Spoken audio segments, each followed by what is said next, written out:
Sen gelgenden beri işimiz oңолбой койду го. Атамды жерге бердик.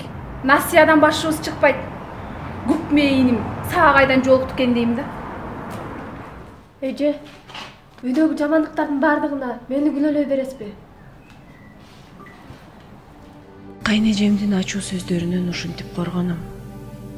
Үйдө кайненем, кайнатам, күйөөдөн ажырашып келген кайнежем, кайын сиңдим менен жашачубуз. Жакында эле кайнатам каза болуп, жерге бердик.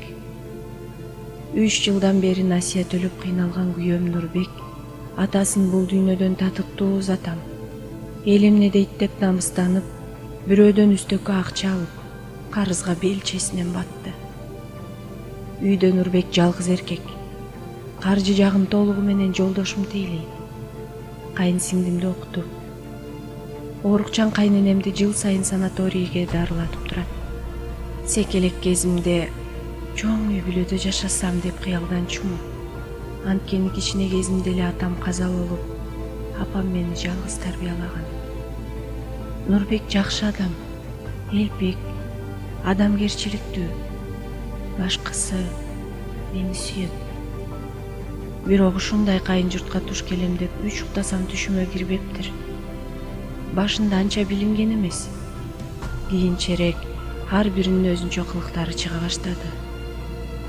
Кайын сиңдим мага таандашып, мендей кийингиси, меникиндей телефондуу болгусу келет.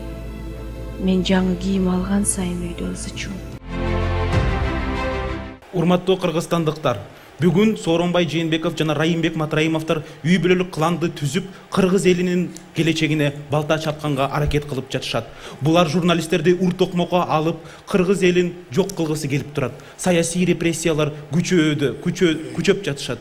Ушул күндө биз баарыбыз түшүнүп туруш керекпиз. Жогорку кеңештин депутаттары дагы аларга кошомат кылып жатып алышып, пандемия учурунда сиз өлүп жатканда эс алууга кетип калышты. Ушундай парламентке бизге керекпи? Ушундай жетекчилер бизге керекпи? Булар менен согушкан күч бар. Бул күч сиз жана биз. Бул күч социал-демократтар партиясы. Уважаемые соотечественники, дорогие кыргызстанцы, сегодня в Кыргызстане установлен семейно-клановый режим Жээнбековых-Матраимовых, который уничтожает государственность нашей страны и уничтожает будущее наших детей. Есть сила, которая будет им противостоять. Есть сила, готовая их разгромить. Это политическая партия, социал-демократы. Это вы, это мы, это народ Кыргызстана. Голосуем за номер 9.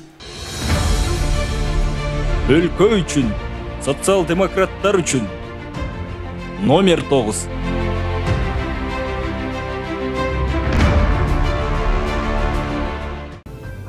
Бир жолу кайненем уулуна: "Балам, кымбат телефон алып берип, катынды анча эркелетпе. Эртең башыңа чыгып кетсе, өзүңдүн башыңа түшкөн мүшкүл иш болот" деп калды. "Апа, коюңузчу." "Койбой эле. Мына, телефон алып бергениңден бери карындашың, жеңемдин колунан телефон түшпөй калды" деп атышат. "Баарына тегиз мамиле кыл. Катынды бир тууганыңдан өйдө көрбө" деп тилдегенден эртеси кайын сиңдим дал меникиндей телефондуу болушту. Кайнежем күйөөсүнөн ажырашып келгенден бери жашоом тозокко айланды. Ажырашам деп төркүнүмө кетип да көрдүм. Болгон жок. Кайнежем бала белде, катын жолдо деген кепти абдан жакшы көрөт. Ажырашканына 2 ай болуп элек жатып, күйөөсү башкага үйлөнүп алыптыр. Жаман сөздү ким көп айтса, ошонун башына айланып келет окшойт. Бизде жеке жашоо деген жок. Кененирээк уктай албайбыз. Эшикти каккылабай эле кимиси болсо да ачып кире берет. Кээде жолдошумдун боштугуна жиним келет. Баскан турганым кайненем менен кайнежемдин көзөмөлүндө. Көзү көргөн нерсеге кийлигишет. Кышка камдаган кыямдарды санап койгон үчүн мени төркүнүнө ташыйт деп ойлошот. Айтор, мындай жашоодон абдан тажап кеттим.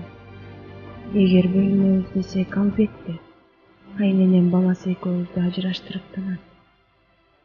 Мени таарынтканы жолдошумдун мага бир да жолу болушпаганы. Кайнежем тил деп атканда бир ооз ачып койбойт. Кээде Мен кимге турмушка чыктым деп арданып кетем. Турмушка чыкканыма 2 жыл болду. Бирок бактылуу келиндик доорумду сүрө алган жокмун. Кайын журт менен жашоо ушунчалык кыйын болоорун билген эмесмин.